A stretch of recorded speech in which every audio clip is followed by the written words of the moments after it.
So, sir, very good morning, sir, and we are very grateful that you have taken out some time for us. We are very thankful to you, sir. Welcome. So, sir, let me introduce you to the podium or to our delegates. So, Dr. P.S. Saharia is working as a senior consultant in Max Hospital, Max Group of Hospital. He's a very highly skilled otolaryngologist or ENT surgeon, which is working in Delhi and NCR. He holds a very vast experience of almost 60 years in the field of ENT. He is currently the senior most consultant in the Max Super Specialty Hospital in Shalimar Bagh and also in the Patpatganj.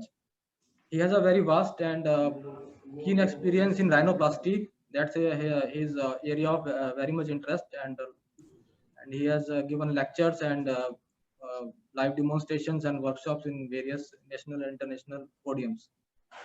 Sir, yeah, shall we start, sir? Yeah, you could. Why not?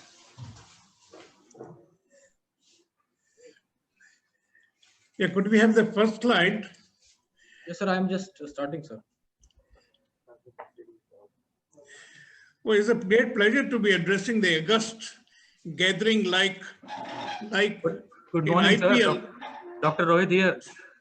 Hello, Rohit. How are you? I'm great, sir. Thank you very much for this. And now I'll introduce you a little bit more. He was my aero department in Santosh Medical College, plus my senior in Max Hospital. We have conducted a lot of workshops with him on rhinoplasty, maybe numerous. I still have the certificates in Max Hospital, and sir has specially specialized in tip rhinoplasty, depressed tips, and I've seen his results. After surgery, you can't even recognize if this patient didn't have the nose. So now I like sir to start the lecture, which will enlighten us about the rhinoplasty. I think everything is being recorded. So everything is being recorded. You can start now. Right. Thank you, Rohit. It's a great pleasure to be addressing the August gathering. Like in IPL, no in-person attendance of academicians here from a very comfort of my home.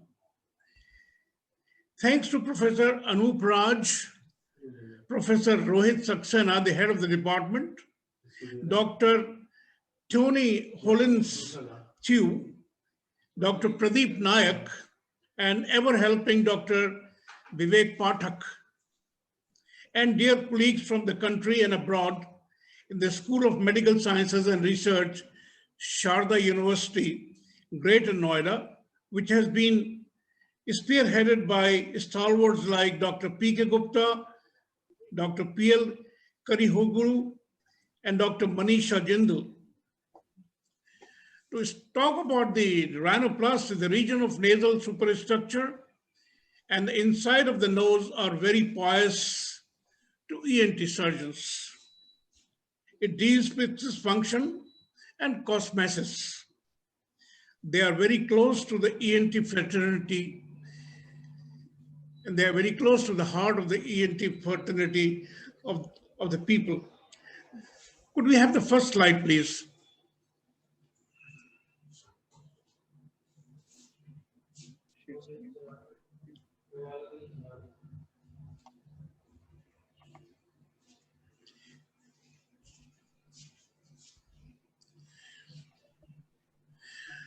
Well, this has been... Yes, sir. Thank you. It's been a slide to say that it is septo-rhinoplasty revisited.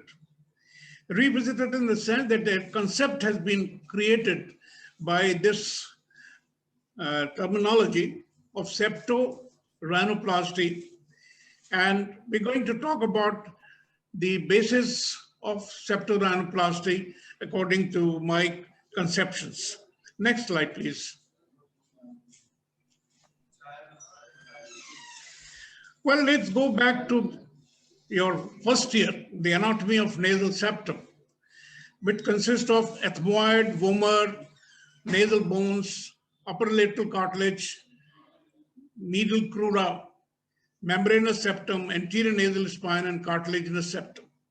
What is important here is this is showing you the dorsoventral dimension of the septum and AP dimension of the septum from anterior to the posterior part. Next slide, please. Next slide. We had done some work along with in University College of Medical Sciences a long time back, where we had measured the length, average length of this nasal septum is 28 millimeters, height being 28.2 millimeters, septal thickness was 1.25 millimeters, and perichondrial thickness amounted to 1.257 millimeter. That was 1987, along with Dr. Ram Prakash, the professor of anatomy in University College of Medical Sciences. Next slide. Next slide. Now, this is to analyze the anatomy of the nose per se, where the sharpness and the height of the nose depends on the dorsoventral dimension of the nasal septum, which is being depicted here in the slide. The dorsoventral dimension makes the nose sharp and high in that sense. Next slide. And you can see if the anteroposterior dimension of this patient, dorsoventral dimension of this septum is high, you get a hump of the nose. Next slide. If the height is less, you get a depressed nose. Next slide. Now let's see the anteroposterior dimensions of the septum. And what does anteroposterior dimension produce? It determines the show of your columella. Next slide. You see this anteroposterior dimension is a little longer, so it produces the show of the columella a little more prominent than otherwise. Next slide. And in this case, the anteroposterior dimension of the septum is low, so the columella is retruded, is not seen. Next slide. Now let's see the dimensions again. Let's see the caudal margin of the nasal septum, which you can see has been pointed out. Caudal margin of the nasal septum determines the septolabial angle of the tip of the nose, or the caudal part of the nasal septum produces this sort of a feeling. Next slide. And you can see if it is prominent, it produces an acute septolabial angle, which is associated with anterior nasal spine. Next slide. And if it is the anterior angle of the septum provides a projection of the tip. Let you see in the next slide. You can see it is the acute, so it becomes a prominent nasal tip. Next slide. And if it is less, the tip of the nose gets retruded, depressed. Next slide. Septum gives the nose its central position. Any deviation shifts the nose from the midline. Any deviation of the nasal septum will make the nose shift to right or the left. Next slide. Height of the nose depends again on the septum. The height of the nose, the tip, and the symmetry of the nostrils also depends entirely on the positioning of the nasal septum. Next slide. Now, we have learned in our undergraduates that deviation of the nasal septum is either S-shaped or D-shaped or whatever shapes have been described. But on my personal experience, I found the nasal septum with different deformities. And let me enumerate those. It could be a deviated nasal septum. It could be a dislocated nasal septum. It could be a spur in the nasal septum. A nasal hump is produced by the nasal septum. The nasal septum can be depressed to produce a depressed nose. The septum could be fractured and produce different deformities. The nose gets twisted if the septum is not straight. If the septum is long, then it will produce a prominent columella. And if it is short, it produces a retruded nasal columella. And if the anterior nasal spine is not septal angle is not produced properly, it will produce a retruded columella again. This can be individually or could be in combination of different deformities like a nasal hump, it could have a nasal spur, it could have a twisted nose. They can be in combination or otherwise. Next slide. Could we have the next slide, please? Now let's see look at the progress of the nasal septal surgery. Earlier in say 1800, there was a subtotal removal of the nasal septum by Langenbeck. Then 1900s, in the early part of 1900, Freer and Killian produced a procedure by name of SMR, submucosal resection. And then modified SMR was introduced by Metzenbaum in 1929. Then came 1958 when the septoplasty concept was brought in, where they used two tunnels and then joined them together to remove the deformity of the nasal septal. Now these two tunnels had a problem of creating the problem, taking a lot of time and invariably rupturing the nasal septum while lifting it at a particular place. Then there came you can turn over to the next one. Then came the septoplasty. This is caudal anterior and inferior tunnels that you can see here. And when you separate them, you're likely to tear the nasal septum, the mucosa of it, and produce different problems associated with them. And that ultimately the flaps covered the nasal septum, and it was a very scientifically processed procedure which Caudal had prescribed for all of us. Then came another concept. Next slide. Next concept was principle of septoplasty, where you make an incision onto the spur, lift up superior flap and inferior flap, and deal with the deformity. As you see, you can remove the spur, maxillary crest, or the nasal septum, and then reposit back a undamaged nasal septal mucosa, which heals normally very well. This is a concept which was introduced way back in 80s. Next slide, please.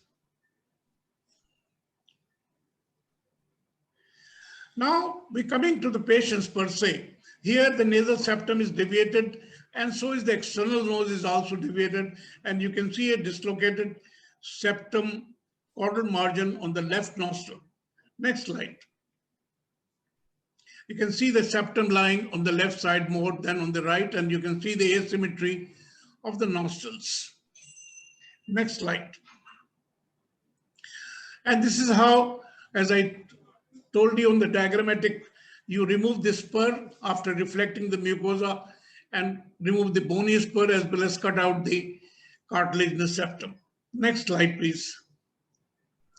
And such cases where the nose was twisted, they were corrected by the procedure which I have just shown you by straightening the nasal septum. Next slide.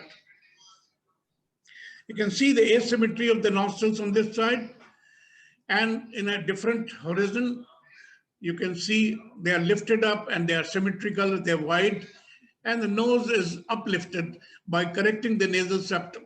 I'm only trying to emphasize the septum has a great role to play in your septorhinoplasty, or you can say by doing a good septoplasty in a patient like this, what you see, you can produce a good looking nose which can be termed as cosmetic rhinoplasty. It is not too different from cosmetic rhinoplasty. It is also part of the septoplasty, which has improved the shape of the nose. Next slide. Here also, the nasal septum was deviated to the left side, and you can see a deviated dorsum of the nose. When the septum was corrected, the nose came into the midline. Next slide. And you can see the tip is prominent tip, and the columella is so prominent in here, which has been corrected by removing the caudal margin of the nasal septum and produced a good tip and a good septoalar labial angle. You can see both the sides and both the figures on your screen right now. The tip has been elevated to give a good look at the nose per se. Next slide. You can see we had done a external rhinoplasty on him, and we can see that whole situation improved the nostrils and made it symmetrical. And the scar is hardly visible, and it is a good method of doing rhinoplasty or septorhinoplasty for that matter. This scar is hardly visible after, say, 6 weeks' time, and it is only when you look at the patient from below, which is abnormal, and it's only for those people who want to be very intimate with each other, they can only appreciate this. Otherwise, this scar is hardly visible because when you stand first. Next slide, please. Similarly, this patient had a twisted nose, twisted dorsum. Along with other procedures, the septum was corrected and the nose was brought to the midline.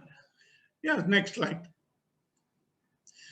Similarly, this is a scoliotic nose with the asymmetric nostrils. And this was, again, a septoplasty was done and produced a good looking nose. As you can see, this nostrils, symmetrical nostrils. Next slide. Similarly, this is a deviated nose. Externally, you can see deviation of the nasal septum. The nose was straightened by doing a good septoplasty on him. Next slide, please. You can see the asymmetry of the nostril. You can see the caudal margin of the nasal septum lying more on the left side and producing asymmetry of the nostrils, which has been corrected to produce a symmetrical nostril and a straight nasal septum. Next slide, please. Now, this is one of the very classical cases in the sense that the patient had a deviated tip. You can see the nasal superstructure, the upper 2/3 is in one line and the lower 1/3 of the nose is twisted to the left side. If anybody was to be asked, how do you correct this sort of a nose? I would only say by only doing septoplasty, the crookedness of the nose was corrected. And you can see this patient had undergone a simple septoplasty to produce a good looking midline symmetrical nostril.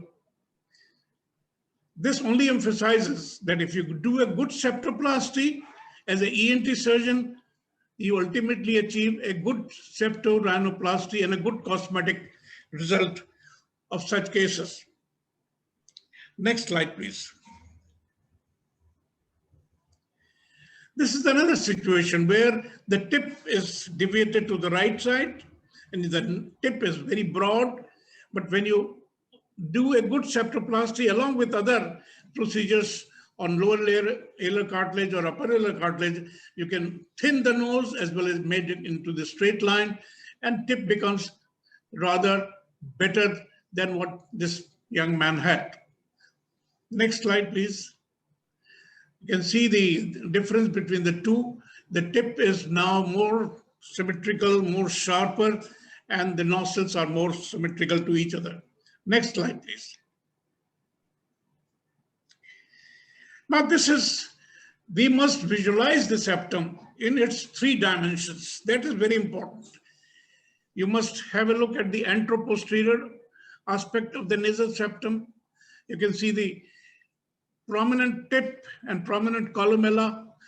Here you can see the retruded columella. So this is one dimension of the septum which should be visualized. That is anteroposterior dimension of the nasal septum. The other dimension of the nasal septum which should be visualized is dorsoventral aspect, where you can see the tip, the dorsum is depressed because the dimension of the nasal septum in that area is lacking. So it's producing a depression on the dorsum of the nose. Or if it is high, then you have a hump on the nasal structure and you find a humped nose. And the third aspect is right and left lateral. Here, one side you have nasal spur, which is running into the nasal cavity and producing a nasal obstruction, epistaxis, nasal blockage, and all sorts of problems associated with it. Or other side, you have a deviation only, which is causing a asymmetry of the nasal nostrils as well as blocking the nasal passage on the left side. So the point is that you must visualize the septum in its all three dimensions and correct the nasal septum so as to produce a good septorhinoplasty. Next slide. So to summarize, each septal defect requires separate surgical procedure for its correction. And septoplasty is just a principle. It is not the whole procedure, but it's just a principle to preserve the perichondrium, to provide proper nutrition to the cartilaginous septum, and do the procedures as required for each deformity which I have described you. 10 deformities of the nasal septum needs to be taken care separately, but just septoplasty is just a principle. Next slide. Now this is only to tell people that acupuncture points represents inverted fetus on the ear.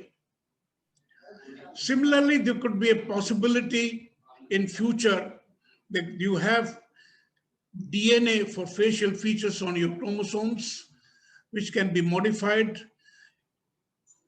at a different time. Just a thought which has come to my mind that I'll point it out that maybe after a few hundred years, you may be able to modify the shape of the nose, even into the fetus for that matter. And with that, I think I'll summarize has been summarized. And in the present pandemic with corona,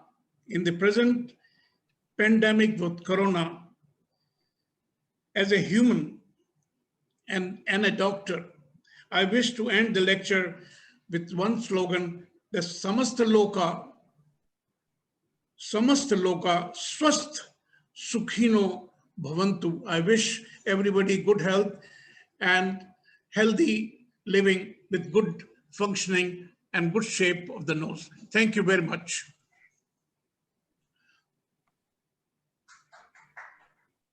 Thank you, sir. It was a very brilliant lecture. Some questions can be asked by the participants. Any questions? I'll be very happy to reply.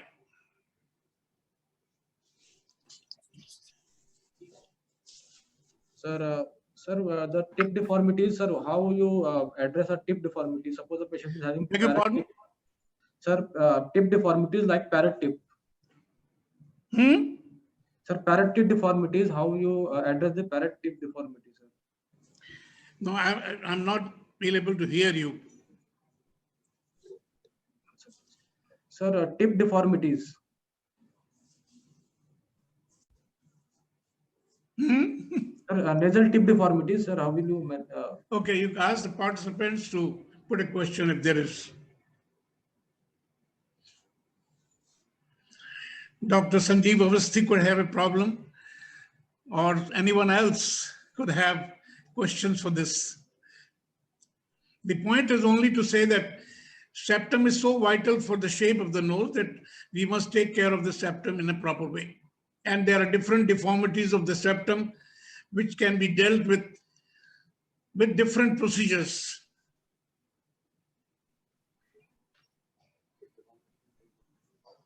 Sir, how will you manage lower alar cartilage deviations? One participant has asked.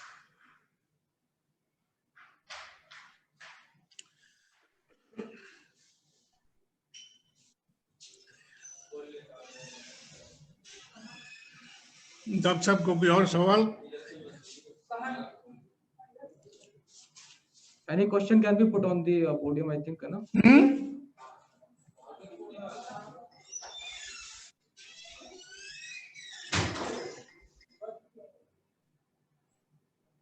Doctor Ravi Mahar, आपको कोई सवाल हो तो पूछें. Ravi sir, can you unmute yourself. Yeah, Dr. Pradeep.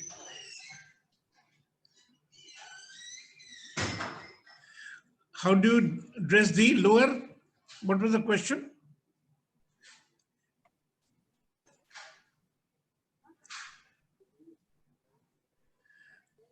You put the question again, please.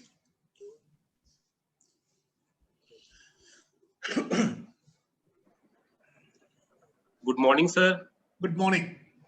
It was a very simple and lucid lecture, sir, on septorhinoplasty. Thank you very much. Thank you. I agree to the fact that the septum holds the key for nasal appearance and the external nose appearance, and it has been mentioned by you that as the septum goes, so the goes so the So external goes the nose. Yes, so that is there. That was there in the Scott Brown also. Thank you, Yes. and thank you, sir, for the excellent lecture. Welcome. Very welcome. Thank you, sir.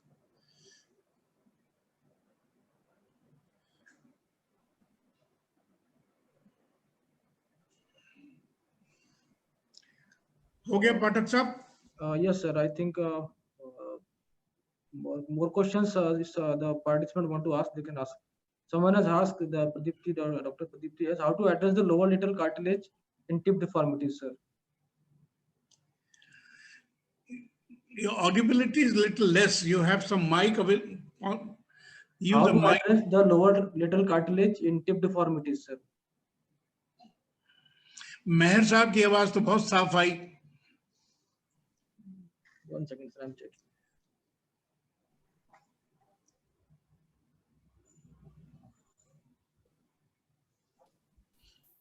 Hello. Sir, can I ask the question which Dr. Vivek is putting up? Yes. So Dr. Vivek is asking about the management of lower lateral cartilage in tip deformities. Yes.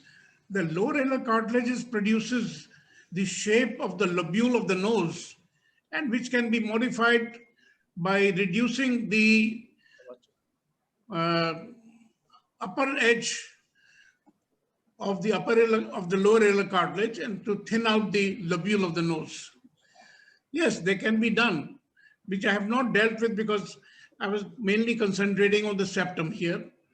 And that for few cases which I can, if you can produce the slides again, I can show you. You bring back the slides. Yeah, another one. Or upar chale. Like for example here, there is a very prominent tip. The tip is very broad. So the lower alar cartilage was also reduced in this situation. The upper part of the upper margin of it, without disturbing the anatomy of the medial crura and lateral crura. They were not disturbed. They were reshaped, and you reduce the, you increase the height as well as make the lobule look sharper. It is only when you do this, only then you can make the tip look sharper and better.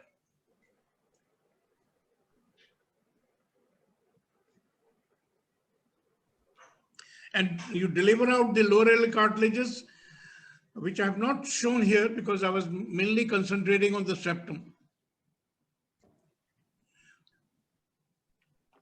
Okay, sir, I think thank you, sir, very much for your lecture. It was a very brilliant lecture and very informative. Also, one more question is there, sir. Thank you. Thank you, Pradeep. Sir, thank you, sir, very much, sir. Sir, one panel discussion is there, sir. Hello. All right. Sir, you are in a panel discussion that will start by 10:30. You know that Dr. Tony will be there in that, sir.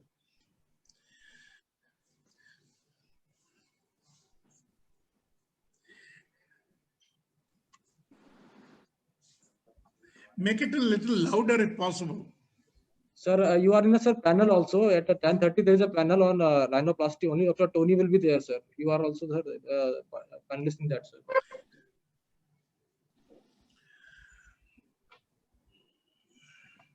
Most of the time, the cases have been done under intranasal procedures only, not in open rhinoplasty, except the one I showed you, where I had done an open rhinoplasty and did a good tipplasty on that patient. You can show the slide again, and then it will be there. इससे पहले वाली slide दिखाइए और इससे पहले वाली और पहले ये वाली. This patient had undergone external rhinoplasty, and next slide, you can see the scar which is VY shaped, and then look at the tip which has been enhanced. The lower cartilages were taken care, and the tip was made to go up and sharp. It is not that we had not done more than the septum work. We had also done other parts of the rhinoplasty, like what I'm showing you here in this situation.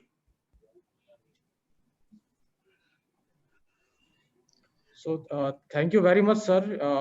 Thank you for your vast experience in rhinoplasty, especially for this. Thank you, Dr. Vivek Pathak, and thank you, Dr. Ravi Maher, for participating with me to enhance the value of the lecture. Samast loka swasth sukhino bhavantu. Namaskar. Thank you, sir. Thank you, sir. Thank you.